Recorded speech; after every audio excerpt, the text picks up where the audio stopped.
We used to live, my wife and I, in a glassy cabin on a mountain peak surrounded by a national forest. Our job was to watch. Watch what? Well, watch just about everything. To us, it seemed like the center of the world. When clouds gathered, we watched for lightning where it struck. After the lightning, we'd watch for smoke in the trees, and when and if it appeared a few hours later or a couple of days later, we'd locate the smoke with our precision firefinder and radio the news to forest headquarters. The report generally went like this. Phoenix, this is Aztec Peak, 1073. 1073 is a forest radio code for fire. Go ahead, Aztec. We've got a little smoke for you at 842 degrees and 30 minutes southwest side of Two-Bar Ridge. It's a single snag, blue-gray smoke, small volume, intermittent puffs, a light wind from the west, heavy fuel but not spreading. 10-4 Aztec, let us know if it grows. While fire crews were dispatched to find and put out the fire, my wife and I returned to our job of watching. We watched the clouds again, and the weather, and approaching and departing storms. We watched the sun go down behind Four Peaks and the Superstition Mountains, that sundown legend retold and recurring every evening, day after day after day. We saw the planet Venus, bright as radium, floating close to the shoulder of the new moon. We watched the stars and meteor showers, and the snaky ripple of cloud-to-cloud lightning coursing across the sky at night. We watched the birds. One day, a little nuthatch flew into our cabin through an open window, banged its silly head against the closed window opposite, and dropped to the floor. I picked up the tiny bird, holding it in my palm. I could feel the beating of its furious heart.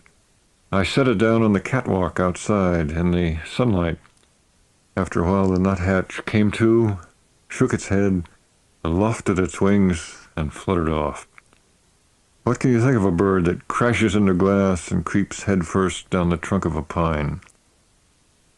The forest spread below us in summer in a dozen different hues of green, from olive drab to aquamarine. There were yellow pine and pinyon pine, blue spruce and Engelmann spruce, white fir and Douglas fir, quaking aspen, New Mexico locust, alligator juniper, and 4 kinds of oak. Along the rim rock of the escarpment, where warm air rose from the canyons beneath, grew manzanita, agave, sotol, and several species of cactus, prickly pear, pincushion, fishhook.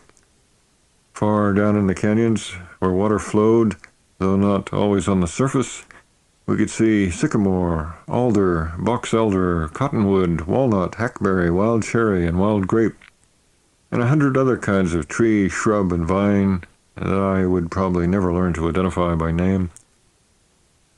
The naming of things is a useful mnemonic device, enabling us to distinguish and utilize and remember what otherwise might remain an undifferentiated sensory blur. But I don't think names tell us much of character, essence, or meaning. Einstein thought that the most mysterious aspect of the universe, if it is indeed a universe, not a pluriverse, is what he called its rationality. Being primarily a mathematician and only secondarily a violinist, Einstein saw the world as rational because so many of its properties and so much of its behavior can be described through mathematical formulas.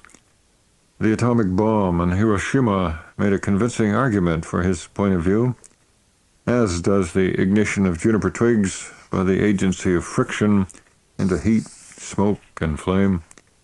Mass is transformed into energy, emitting light, employing fire lookouts. Even so, I find something narrow and too specialized in Einstein's summary of the situation. The specialist's viewpoint may go deep, but it cannot go all the way through. How could it, if the world, though finite, is unbounded? Nor does its practical utility, nuclear bombs, make up for its lack of breadth. All spatial theories suffer from this defect. The lizard sunning itself on a stone would no doubt tell us that time, space, sun, and earth exist to serve the lizard's interests. The lizard, too, must see the world as reducible to a rational formula. Relative to the context, the lizard's metaphysical system seems as complete as Einstein's. But to me, the most mysterious thing about the universe is not its rationality, but the fact that it exists. And the same mystery attaches to everything within it. The world is permeated through and through by mystery, by the incomprehensible, by creatures like you and me and Einstein and the lizards. Modern science and technology have given us the engineering techniques to measure, analyze, and take apart the immediate neighborhood, including the neighbors. But this knowledge adds not much to our understanding of things. Knowledge is power, said Francis Bacon, great-great-grandfather of the nuclear age. Power, exactly. That's been the point of the game all along. But power does not lead to wisdom, even less to understanding. Sympathy, love, physical contact, touching are better means to so fine an end. Vague talk, I agree. This blather about mystery is probably no more than a confession of intellectual laziness. Let's have no more metaphysical apologetics. Throw metaphysic to the dogs, I say, and watch the birds. I'd rather contemplate the noble turkey vulture soaring on the air, contemplating me, than speculate further on Einstein's theories, astrophysics, or the significance of the latest computer printouts from Kitt Peak Observatory and NASA. The computer tapers have a word for it.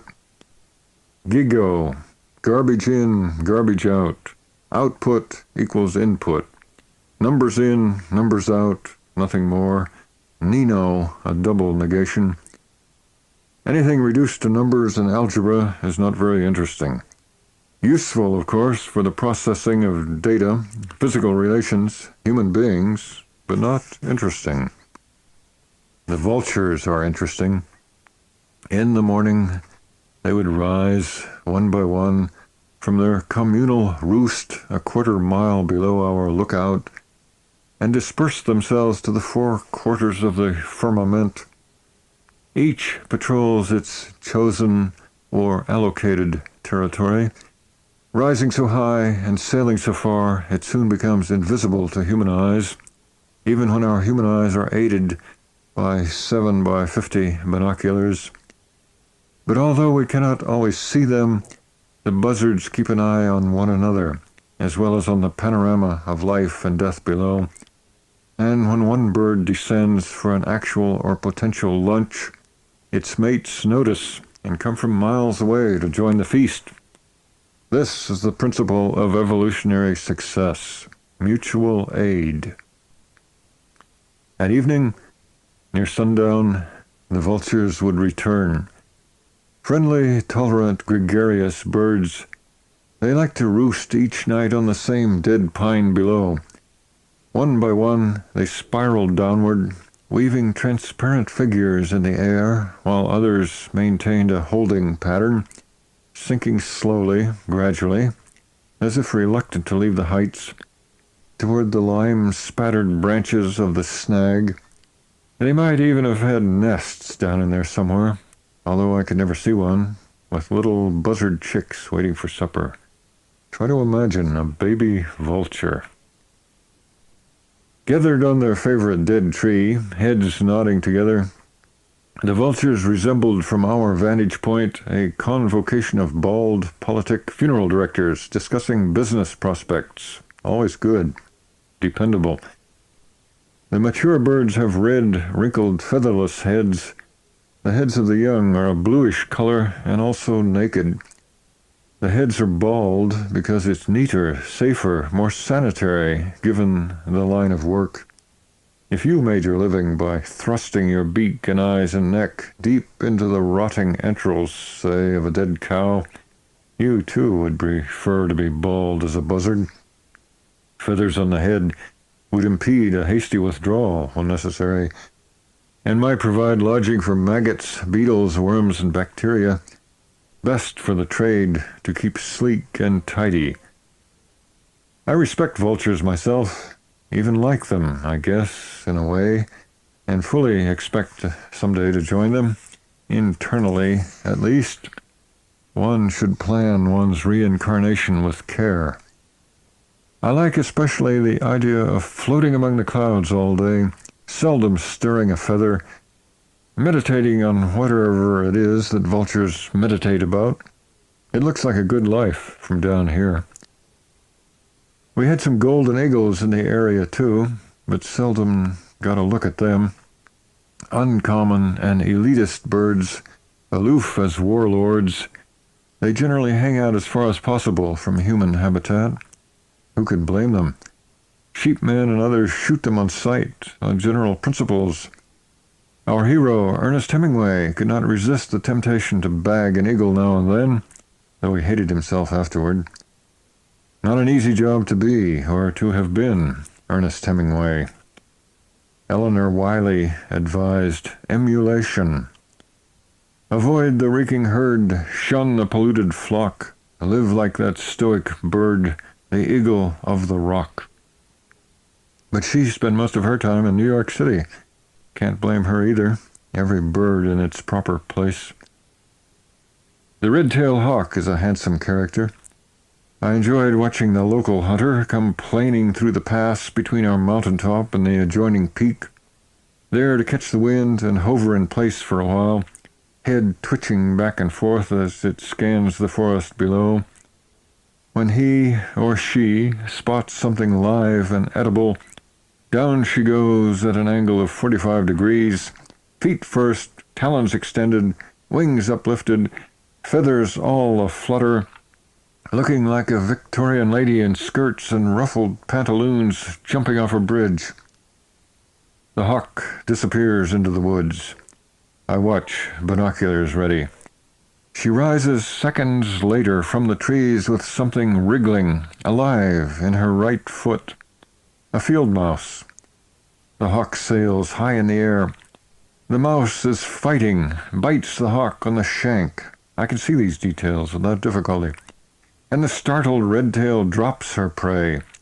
The mouse falls down and away, also at an angle of 45 degrees, carried eastward by the wind.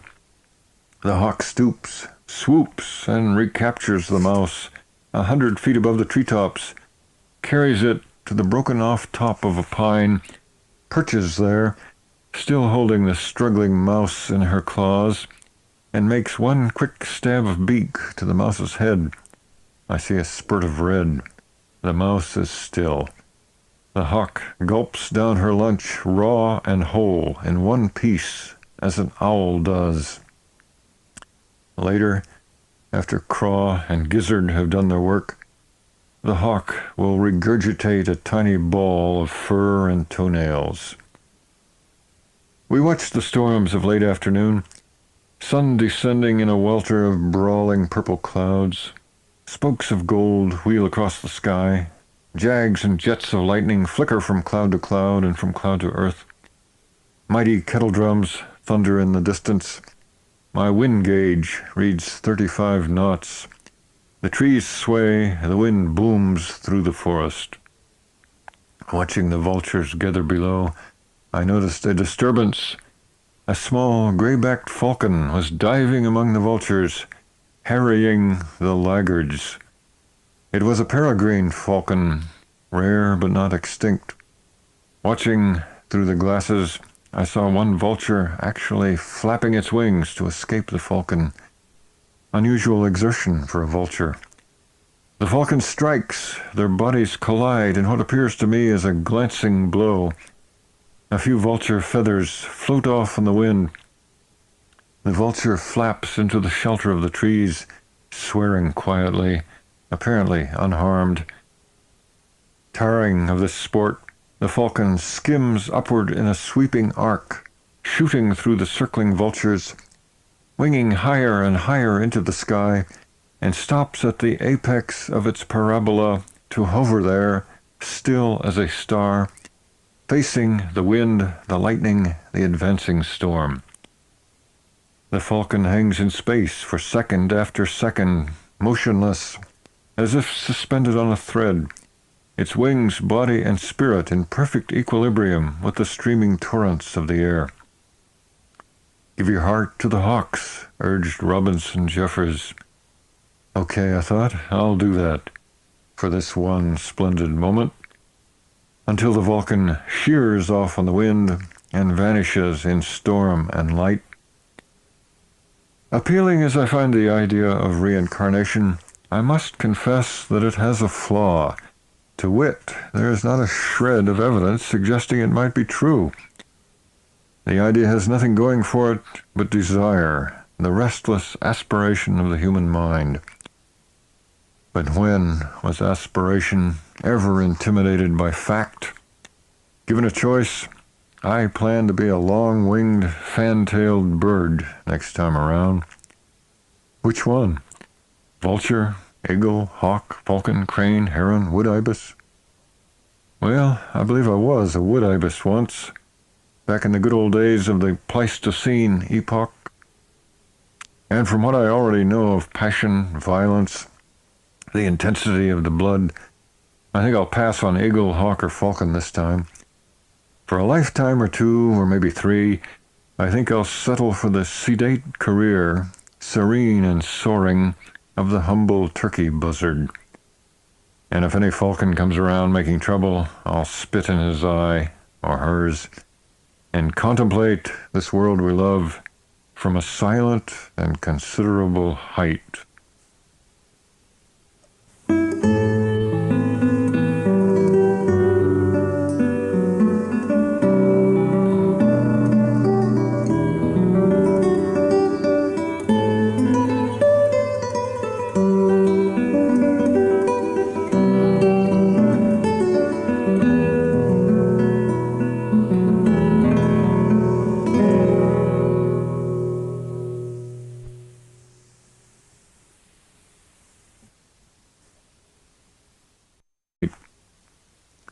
We watched the birds.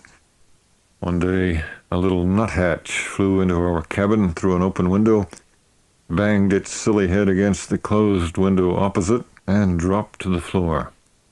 I picked up the tiny bird, holding it in my palm. I could feel the beating of its furious heart. I set it down on the catwalk outside in the sunlight. We used to live, my wife and I, in a glassy cabin on a mountain peak surrounded by a national forest. Our job was to watch. Watch what? Well, watch just about everything. To us, it seemed like the center of the world. When clouds gathered, we watched for lightning where it struck. After the lightning, we'd watch for smoke in the trees, and when and if it beside a 2-bar ridge, it's a single snag, blue-gray smoke, small volume, intermittent puffs, a light wind from the west, heavy fuel but not spreading. 10-4 Aztec, let us know if it grows. While fire crews were dispatched to find and put out the fire, my wife and I returned to our job of watching. We watched the clouds again, and the weather, and approaching and departing storms. We watched the sun go down behind 4 peaks in the Superstition Mountains, that sundown legend retold and recurring every evening, day after day after day. We saw the planet Venus, bright as radium, floating close to the shoulder of the new moon. We watched the stars and meteor showers, and the snaky ripple of cloud-to-cloud lightning coursing across the sky at night. A few hours later, or a couple of days later, we'd locate the smoke with our precision firefinder and radio the news to forest headquarters. The report generally went like this: Phoenix, this is Aztec Peak, 1073. 1073 is a forest radio code for fire. Go ahead, Aztec. We've got a little smoke for you at 842 degrees and 30 minutes southwest